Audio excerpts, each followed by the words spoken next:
মা দেউতা মোৰ ভাইটি মোৰ খুৰা বা সকলো বন্ধু বান্ধৱ যিসকলোৱে শুভকামনা কৰিছে বা মোক বিভিন্ন প্ৰকাৰে এই এক্সামটোৰ সময়ত বা আগতেও সহায় কৰিছে। গতিকে সেইকৈ মই এই কথা ক'ব বিচাৰোঁ যে বহুত মই উৎফুল্লিত অনুভৱ কৰিছোঁ, যিহেতু বহুত দিনৰ কষ্টৰ ফল মই সাৰ্থক হোৱা যেন মোৰ অনুভৱ হৈছে। উঠি অহা প্ৰজন্মৰ যিসকল ল'ৰা ছোৱালী হয় তেখেতসকলৰ কাৰণে কি জনাব?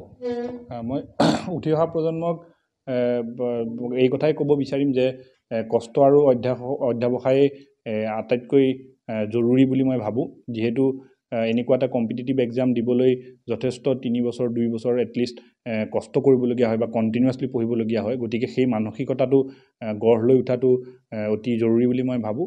লগতে অলপ আগৰ পৰাই অলপ কম বয়সৰ পৰাই কেনেকৈ এক্সামটোৰ বিষয়ে জানি আৰু সোনকালৰ পৰা কেনেকৈ প্ৰিপেয়াৰ কৰিব পাৰি তাৰ বিষয়ে প্ৰপাৰ গাইডেন্স বা নিউজ পেপাৰ আদি পঢ়াৰ এটা হেবিট গঢ় দিলে মই ভাবোঁ হয়তো ফিউচাৰত আমি আৰু বহুত মানুহ অসমৰ পৰা এক্সাম ক্লিয়াৰ কৰিবলৈ দেখা পাম।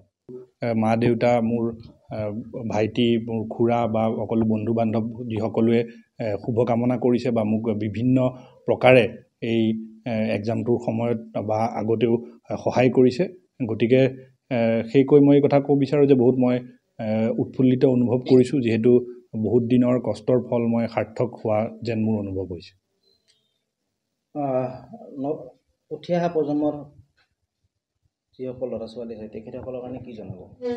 মই উঠি অহা প্ৰজন্মক এই কথাই ক'ব বিচাৰিম যে কষ্ট আৰু অধ্যাৱসায় আটাইতকৈ জৰুৰী বুলি মই ভাবোঁ, যিহেতু এনেকুৱা এটা কম্পিটিটিভ এক্সাম দিবলৈ যথেষ্ট 3 বছৰ 2 বছৰ এটলিষ্ট কষ্ট কৰিবলগীয়া হয় বা কণ্টিনিউৱাছলি পঢ়িবলগীয়া হয়। গতিকে সেই মানসিকতাটো গঢ় লৈ উঠাটো অতি জৰুৰী বুলি মই ভাবোঁ।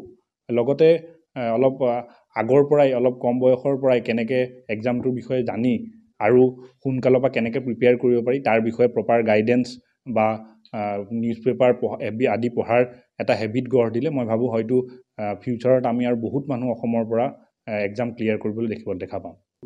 মা দেউতা মোৰ ভাইটি মোৰ খুৰা বা সকলো বন্ধু বান্ধৱ যিসকলোৱে শুভকামনা কৰিছে বা মোক বিভিন্ন প্ৰকাৰে এই এক্সামটোৰ সময়ত বা আগতেও সহায় কৰিছে। গতিকে সেইকৈ মই এই কথা ক'ব বিচাৰোঁ যে বহুত মই উৎফুল্লিত অনুভৱ কৰিছোঁ, যিহেতু বহুত দিনৰ কষ্টৰ ফল মই সাৰ্থক হোৱা যেন মোৰ অনুভৱ হৈছে। উঠি অহা প্ৰজন্মৰ যিসকল ল'ৰা ছোৱালী হয় তেখেতসকলৰ কাৰণে কি জনাব? মই উঠি অহা প্ৰজন্মক এই কথাই ক'ব বিচাৰিম যে কষ্ট আৰু অধ্যাৱসায় আটাইতকৈ জৰুৰী বুলি মই ভাবোঁ, যিহেতু এনেকুৱা এটা কম্পিটিটিভ এক্সাম দিবলৈ যথেষ্ট 3 বছৰ 2 বছৰ এটলিষ্ট কষ্ট কৰিবলগীয়া হয় বা কণ্টিনিউৱাছলি পঢ়িবলগীয়া হয়। গতিকে সেই মানসিকতাটো গঢ় লৈ উঠাটো অতি জৰুৰী বুলি মই ভাবোঁ।